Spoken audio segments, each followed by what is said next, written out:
Hello students, today we are going to start P block elements after the completion of S block. So what are the P block elements? The elements whose last electron enters into the p orbital are known as the P block elements. Okay, so we know that there are in p orbital there are three slots px, py and pz.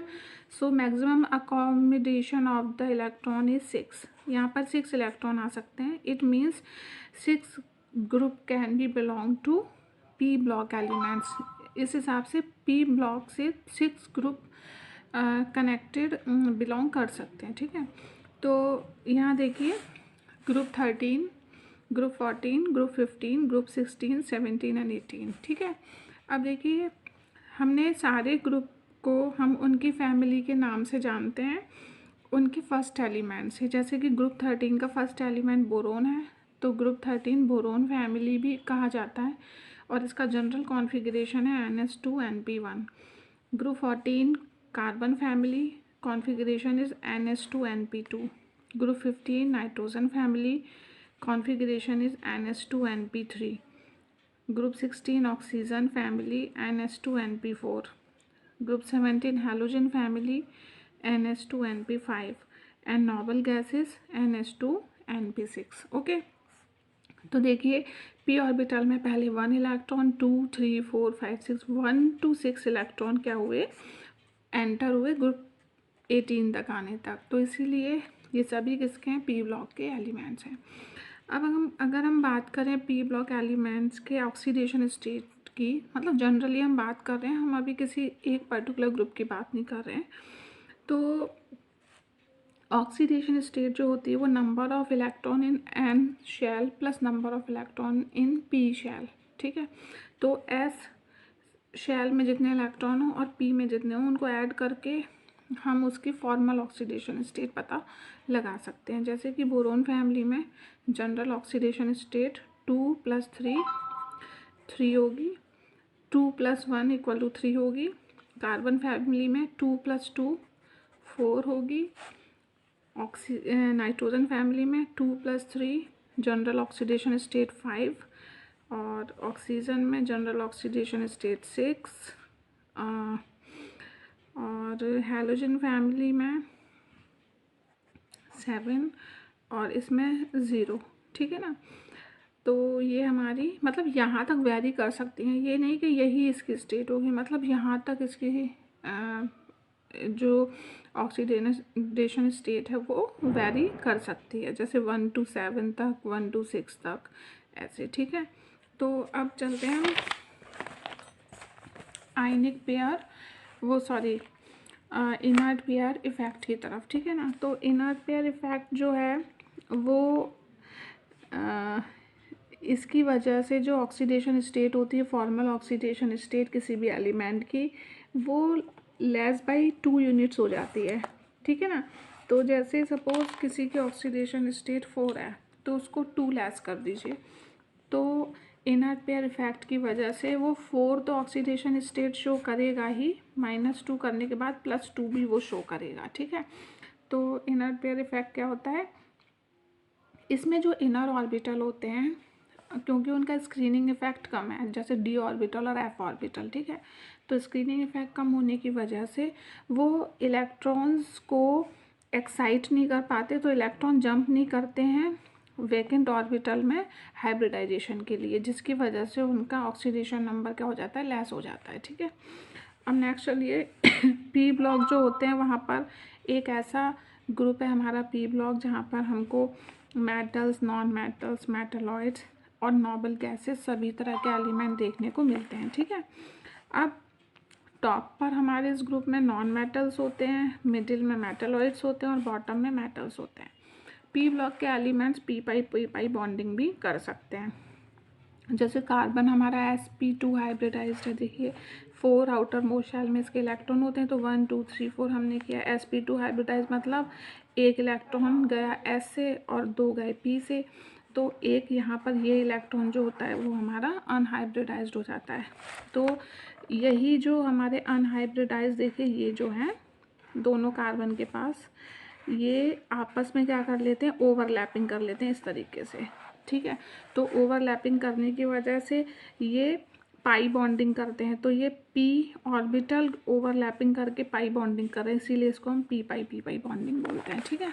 अब देखिए start करते हैं boron family. Boron family के जो element हैं बैंगन, आलू, गाजर, इन थैला, इससे आप लर्न कर सकते हैं, ठीक है। तो boron, aluminium, gallium, indium and thallium, बैगन, आलू, गाजर, इन थैला।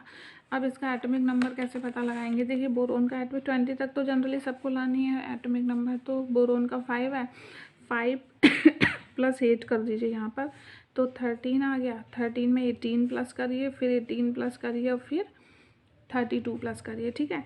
तो सबसे पहले 5 है ना, उसमें आप कर दीजिएगा +8, उसके बाद में नेक्स्ट नंबर में +18, फिर नेक्स्ट में +18 और लास्ट में 32, तो आपके एटॉमिक नंबर निकल आएंगे, ठीक है।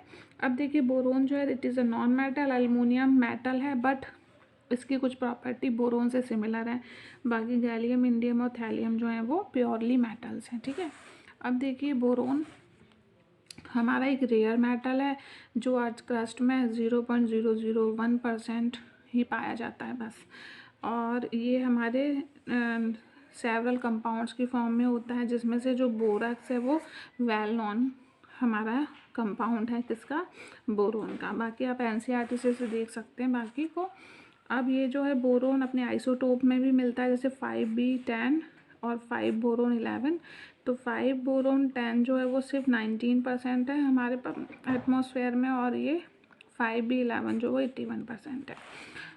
बाकी जो हमारा एल्युमिनियम है वो थर्ड अबंडेंट एलिमेंट में से एक माना जाता है नाइट्रोजन और ऑक्सीजन के बाद, और ये अपनी ओर है बॉक्साइट, उससे एक्सट्रैक्ट होता है, ठीक है। बाकी एक क्रायोलाइट है, उससे भी एल्युमिनियम एक्सट्रैक्ट हो जाता है। बाकी गैलियम, इंडियम और थैलियम जो है वो लेस अबंडेंट है इसके कंपैरिजन में। अगर हम जनरल कैरेक्टरिस्टिक की बात करें तो हम इसका सबसे पहले इलेक्ट्रॉनिक कॉन्फ़िगरेशन देख लेते हैं। तो मैंने एटॉमिक नंबर तो आपको बता ही दिया था कैसे आप निकालेंगे। बाकी हम क्या करते हैं कि हमें बहुत लॉन्ग कॉन्फ़िगरेशन ना लिखना पड़े, इसके लिए हम नोबल गैसेस, फिर उसके बाद में NS और NP, ये इसको जनरल कॉन्फ़िगरेशन देकर हम इसका कॉन्फ़िगरेशन करते हैं। मीन्स यहाँ पर हम लेंगे नोबल गैस सबसे पहले, फिर NS और NP, ठीक है, जितने भी इलेक्ट्रॉन यहाँ आ रहे हो इनको लेते हैं।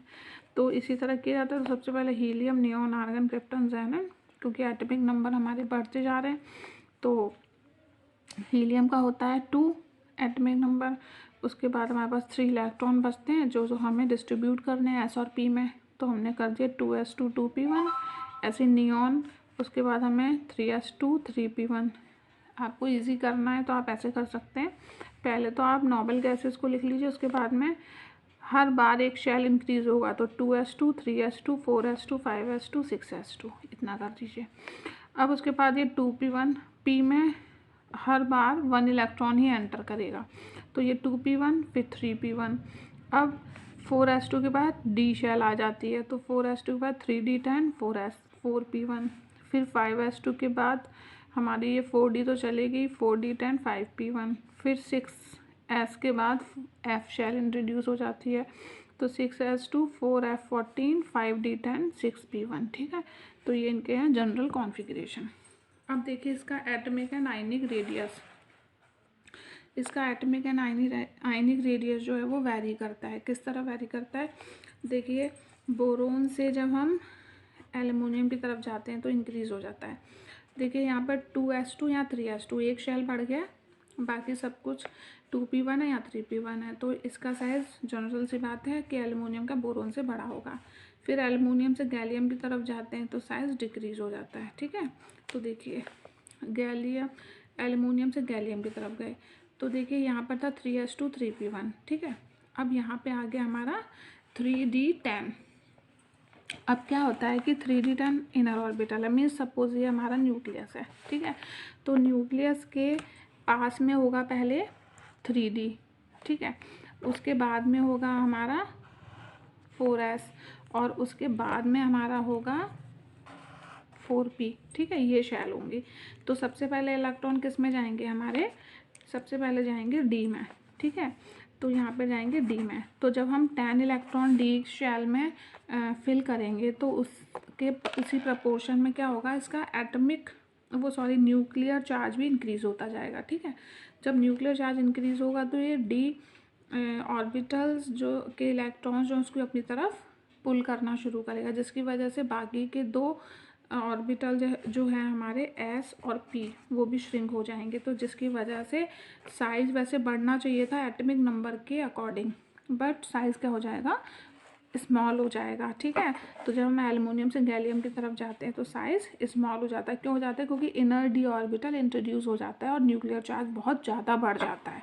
ठीक है, अब नेक्स्ट चलिए, फिर देखिए हम चलते हैं गैलियम से इंडियम की तरफ, फिर बढ़ जाता है। ठीक है, गैलियम से इंडियम की तरफ जब जाते हैं न्यूक्लियर चार्ज बढ़ जाता है। देखिए कैसे, अब देखिए गैलियम और इंडियम का कॉन्फ़िगरेशन देखिए, 4s2 3d10 4p1, 5s2 4d10 5p1।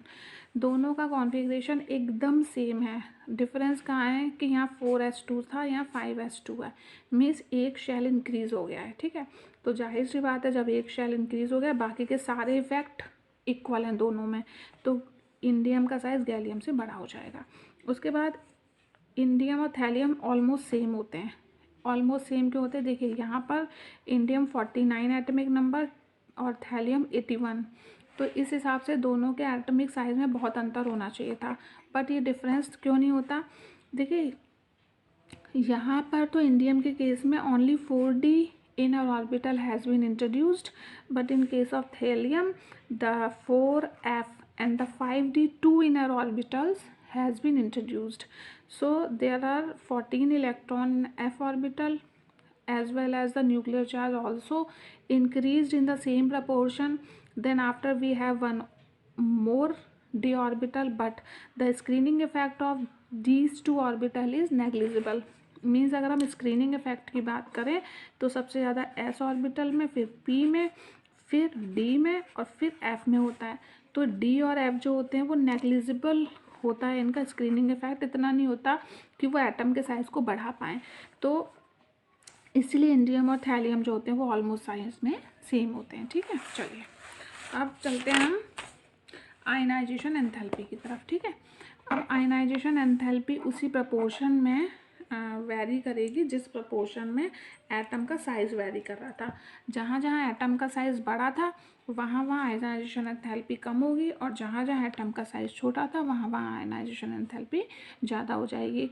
Because atom का साइज़ छोटा होने से न्यूक्लियर चार्ज क्या हो जाता है, इंक्रीज़ हो जाता है, और न्यूक्लियर चार्ज इंक्रीज़ होने से आउटर मोस्ट शेल के इलेक्ट्रॉन को विड्रॉ करने के लिए हमें बहुत एनर्जी क्या करना पड़ता है, एक्सपेंड करना पड़ता है। ठीक है, तो देखिए इधर हमने आयनाइजेशन एंथैल्पी, इधर इलेक्ट्रॉन।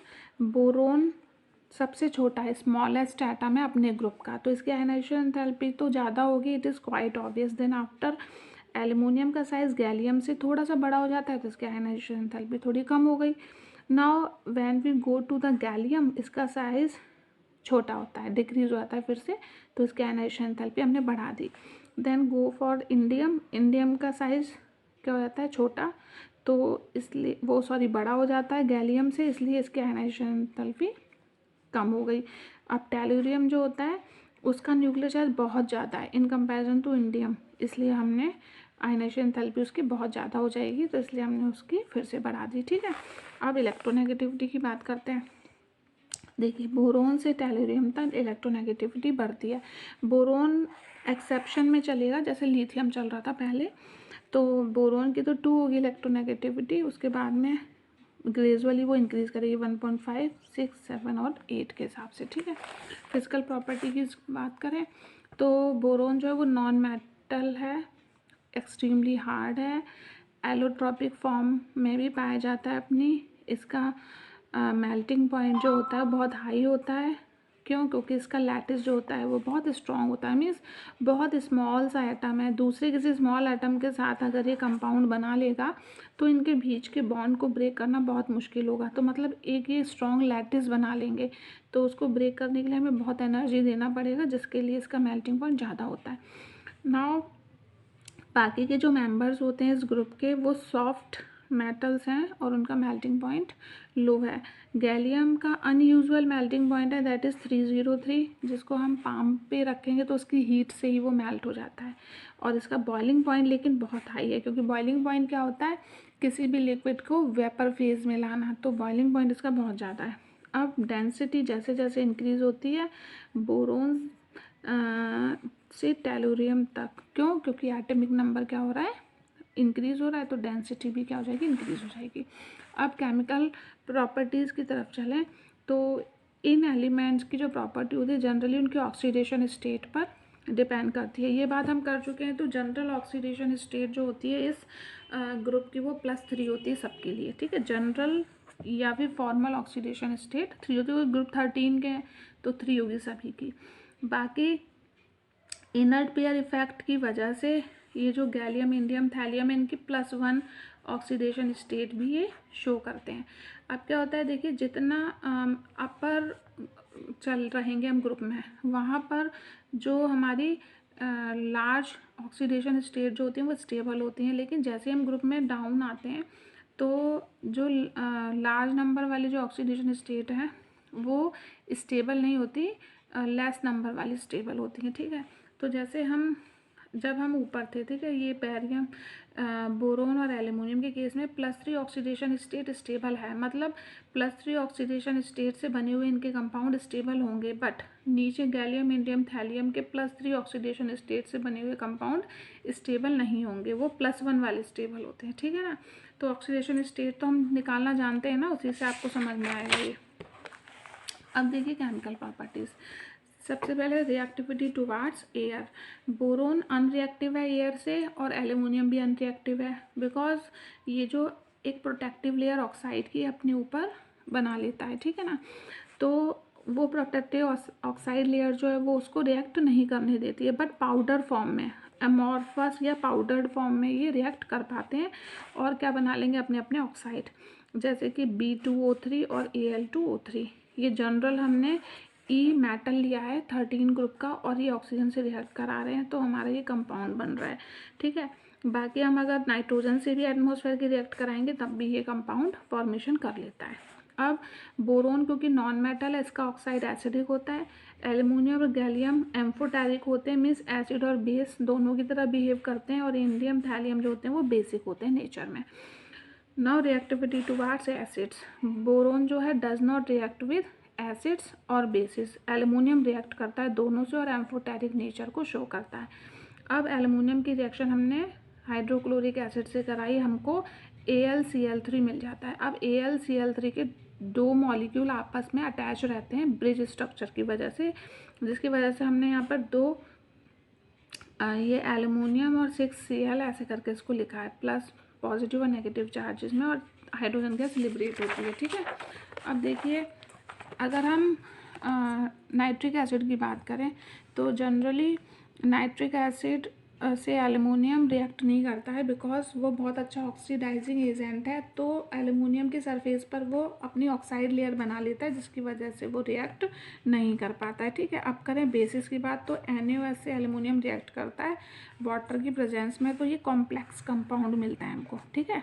इसका नाम क्या है हमारा, sodium tetra hydroxo aluminate third इसकी ऑक्सीडेशन स्टेट है यहाँ पर एल्यूमिनियम की, इसलिए हमने यहाँ थर्ड लिखा, ठीक है।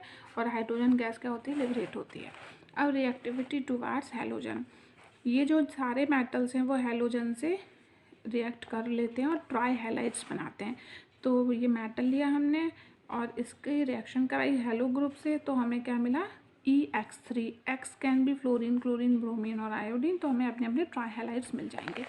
अब एनोमेलस बिहेवियर ऑफ बोरोन की बात करें तो क्यों होता है उसका ऐसा बिहेवियर, ग्रुप के बाकी मेंबर से अलग बिहेवियर क्यों शो करता है, because of its small size, because of its high ionization enthalpy, because of absence of d orbitals, ठीक है। एक्सट्रीमली हार्ड है, नॉन मेटेलिक है, कोवैलेंट का फॉर्मेशन करता है और प्लस डी ऑक्सीडेशन स्टेट में ये स्टेबल होता है, ठीक है। अब आ जाइए कार्बन फैमिली पे। कार्बन फैमिली की बात करें तो काशी गए संत प्रभु, carbon, silicon, germanium, tin, lead. Kashi गए संत प्रभु से आप लर्न कर लीजिएगा। यहाँ भी वही करना है आपको। कार्बन के एटॉमिक नंबर 6 आपको पता है, फिर +8, फिर +18, +18, +32, ठीक है। उससे आपको एटॉमिक नंबर पता चल जाएंगे। अब क्या है, वहाँ पे हमारा था 2s2 2p1 13 में, यहाँ पे 2p2 होगा। यहाँ p ऑर्बिटल में 2 इलेक्ट्रॉन्स जाएंगे। नेक्स्ट 3s2 3p2, फिर 4s2 के बाद 3d ऑर्बिटल इंट्रोड्यूस हो गया, 4p2, 5s2 4d10 5p2, फिर 6s2 4f14 5d10 6p2, ठीक है। और लास्ट में 6s के बाद f ऑर्बिटल भी इंट्रोड्यूस हो चुका है। अब देखिए यहाँ पर साइज़ वैसे वैरी नहीं करेगा जैसे ग्रुप 13 में कर रहा था। वो क्यों?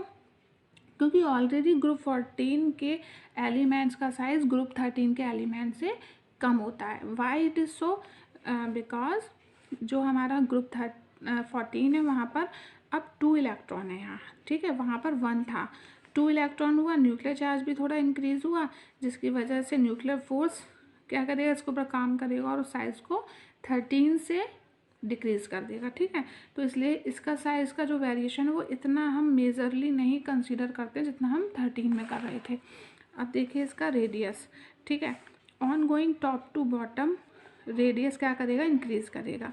अब नंबर ऑफ शेल भी बढ़ेगा और स्क्रीनिंग इफेक्ट भी बढ़ेगा। हालांकि डी और एफ ऑर्बिटल के केस में स्क्रीनिंग इफेक्ट कुछ खास नहीं बढ़ता है, ठीक है। अब साइज़ बहुत ज़्यादा इंक्रीज़ नहीं करता, ऑलरेडी छोटा है तो थोड़ा ही साइज़ बढ़ता है, ठीक है। Ionisation enthalpy, energy of group 14 element is larger than group 13। Size of atom decrease होने की वजह से आयनाइजेशन एंथैल्पी ग्रुप 14 के एलिमेंट की ग्रुप 13 वालों से थोड़ी ज़्यादा होती है, ठीक है ना। अब going to down to group, ionization enthalpy decreases because size of atom increase, that is why. But यहाँ पर हम लेड और टिन के केस में क्या कर रहे हैं, लेड को पहले लिख रहे हैं और टिन को बाद में, ठीक है ना।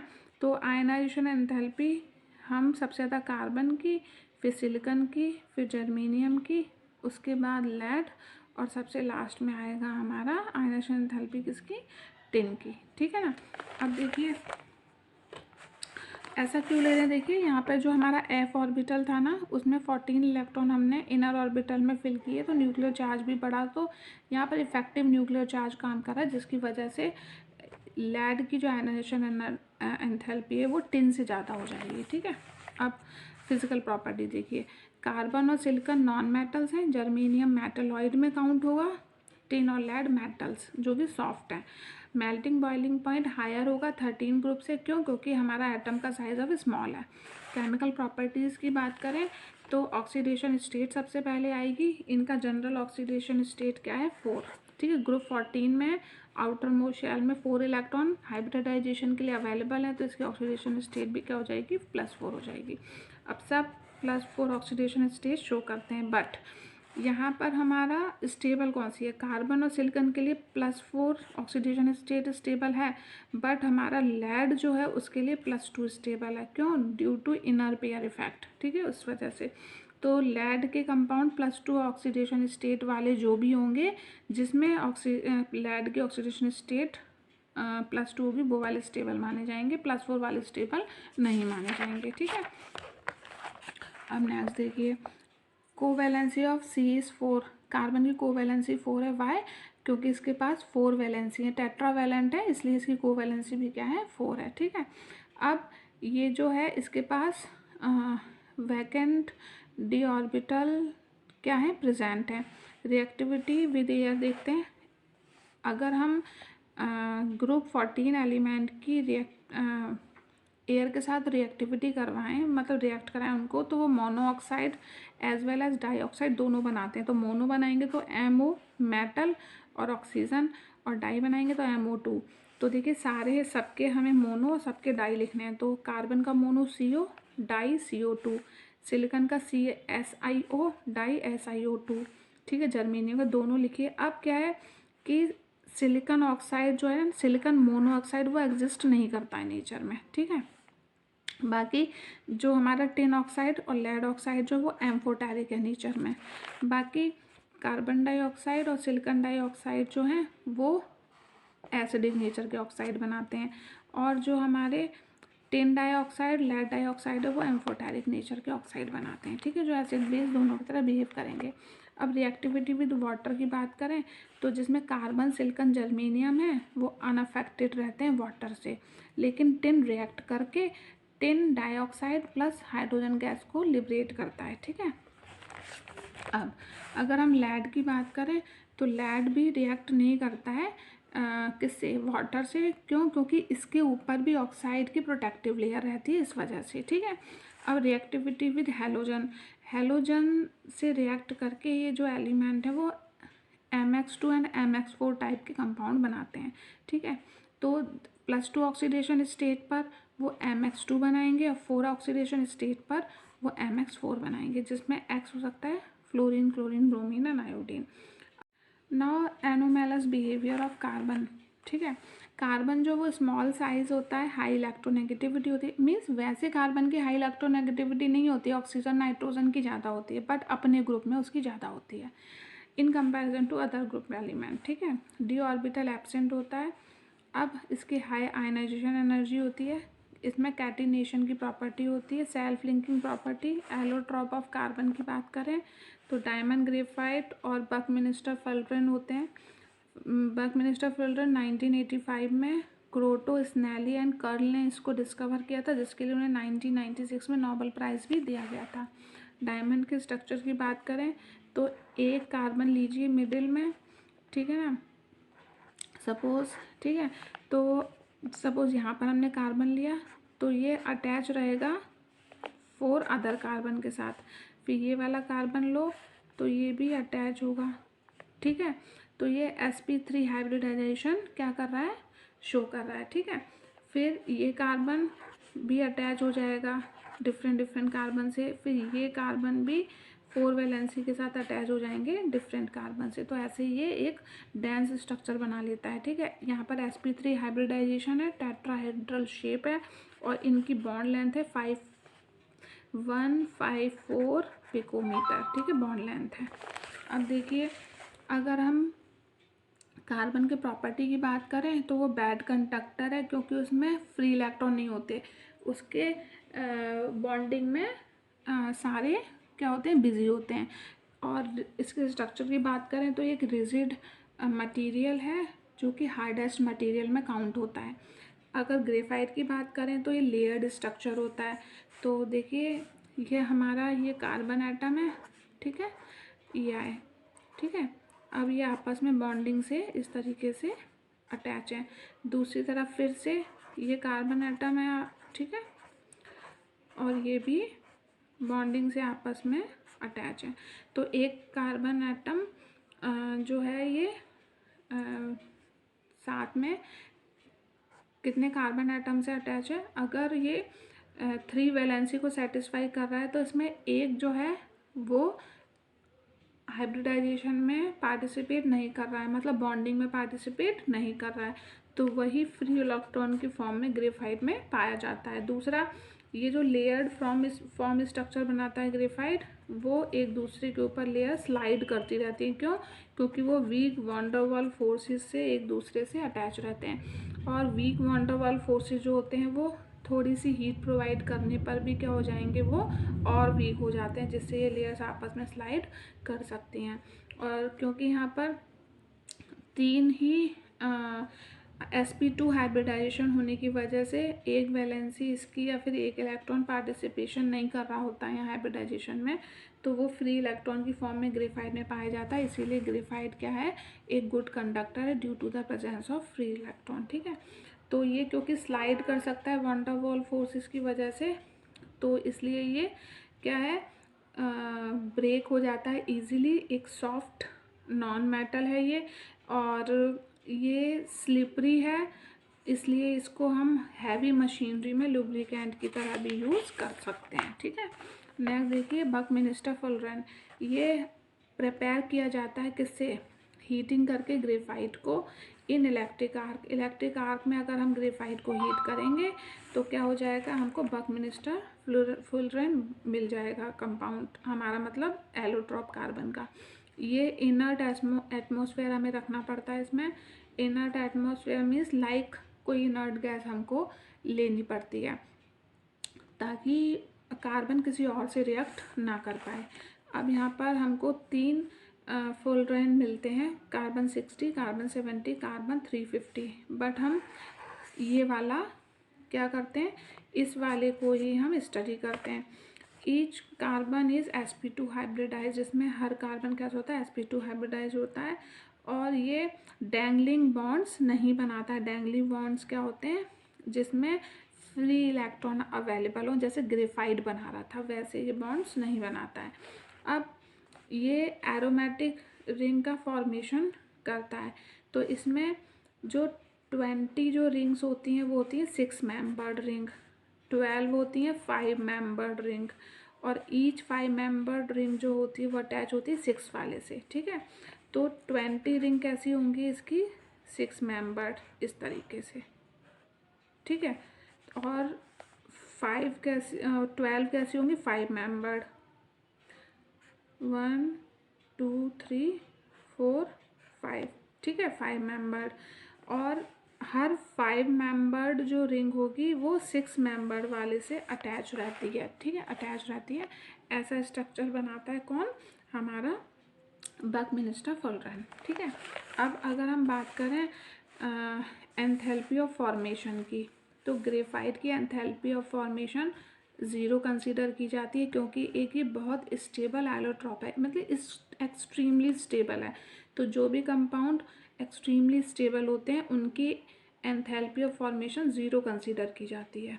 डायमंड की 1.90 किलो जूल पर मोल और फुलरेन की 38.10 किलो जूल पर मोल। अब कार्बन ब्लैक, चारकोल और कोक ये सब कार्बन की इम्प्योर फॉर्म होती हैं। अभी हमने डायमंड, ग्रेफाइट ये प्योर फॉर्म थी, वो एलोट्रॉप्स थे, लेकिन ये सब क्या है, इसमें इम्प्योरिटीज़ मिक्स होती हैं, इसलिए इम्प्योर फॉर्म है। कार्बन ब्लैक को हम बना सकते हैं कैसे, हाइड्रोकार्बन को हीट करके एयर में, लिमिटेड सप्लाई होनी चाहिए लेकिन। कोक और चारकोल को हम बना सकते हैं कोल या फिर कार्बन से एब्सेंस ऑफ ऑक्सीजन में।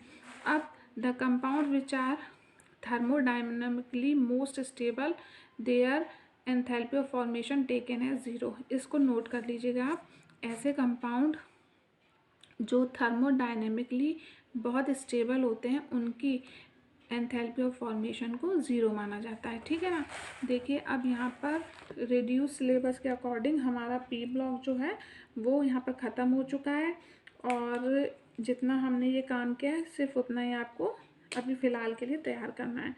Thank you so much.